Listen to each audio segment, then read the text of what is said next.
كيفاش دير واحد الكابشن جيده للفيديو. باش كنهضر على كابشن كنهضر على الديسكريبسيون اللي كتكون في الريل اولا البوست ديالي. هنا غيجيك السؤال ديال علاش غيخصني ضروري ندير واحد الكابشن وعلاش اصلا كنديروها.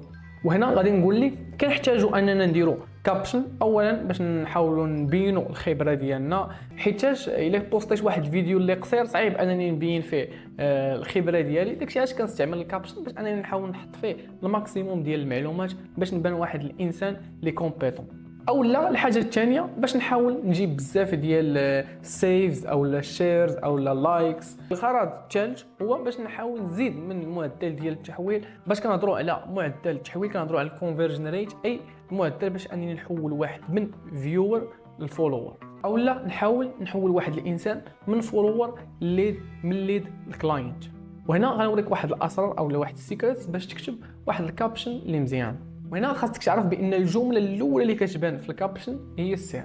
خاص ضروري ديك الجمله تكون قصيره ويكون عندها معنى، ما تجيش مقطعه. بحال مثلا هنا كتبان في البدايه ديال الكابشن احسن استراتيجيه محتوى اصحاب الايكوم، الصراحه الكثره والجوده بجوج مهمين في السوشيال ميديا، 3 ديال الهوكس استعملوهم في الفيديوهات ديالك. كما كتشوفوا هوك واضحه، جمله عندها معنى، قصيره، يعني امور مضبوطه كما تنقول. والسر الثالث خاصك ضروري تحط واحد الكابشن تكون كتماشى مع المحتوى او الكونتنت اللي كاين في داك الفيديو. ما يمكنش انا نكون داير واحد الفيديو كيهضر على حاجه ونكون داير واحد الكابشن اللي كتهضر على حاجه واحده اخرى. يعني كما واحد المثال تيقول حاجه في الشرق وحاجه في الغرب، هذه واحد الحاجه ما خصهاش تدار، انما خص الفيديو يكون تيكمل الكابشن والعكس صحيح، الكابشن كتكمل الفيديو او لا كتاكد ديك الهضره ديال الفيديو. والسر الرابع هو انه ممكن تستعمل الكابشن باش تزيد من المعدل ديال التحويل او التفاعل. مثلا كما كتشوفوا في الامثله هنا في الكابشن حطيت في الفيديو ديالي ما تنساش دير فولو الا بغيتي معلومات اكثر، او لا ما تنساش دير سيف الفيديو او لا بارطاجي الفيديو مع صاحبك. كما كتشوفوا هاد 3 ديال الكابشنز كلهم دايرهم الهدف انني نزيد من الانجيجمنت ومن انني نربح فولورز.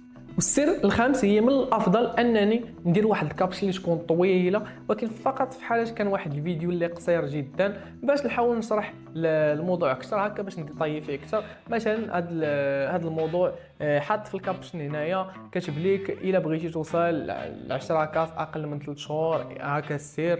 اولا اختار المجال اللي بغيتي دير فيه صناعه المحتوى. الخطوه الثانيه حاول تقلب على الافكار ديال الفيديوهات.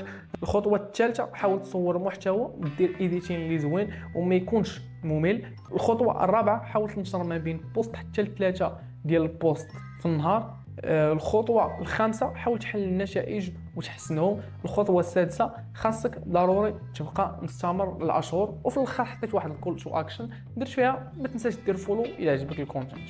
والسير السادس في حاله كان الفيديو صافي راه طويل زعما مشروح فيه كل شيء هو داك الامور مضبوطه، نقدر نستعمل واحد الكابشن اللي تكون قصيره. بحال دابا هكا احسن استراتيجيه لاصحاب الايكوم قصيره موراك درت ما تنساش دير سيف الفيديو ولا ما تنساش دير فولو وصافي كنخرج من باب واسع، حيت اصلا الفيديو راه شارح راسو ما محتاجش انني نزيد نديطاي اكثر في الكابشن.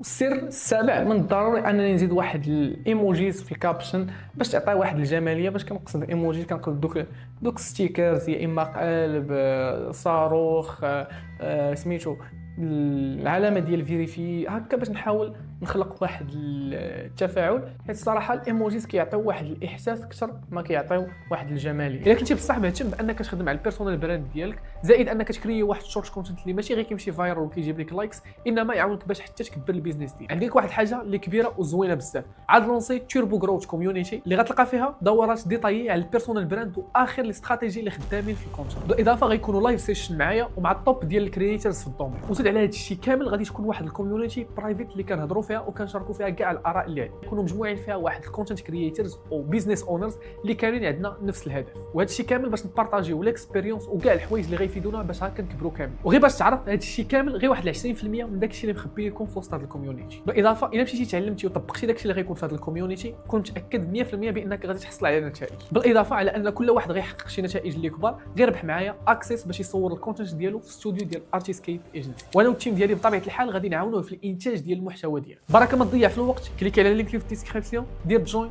ونشوفك تما.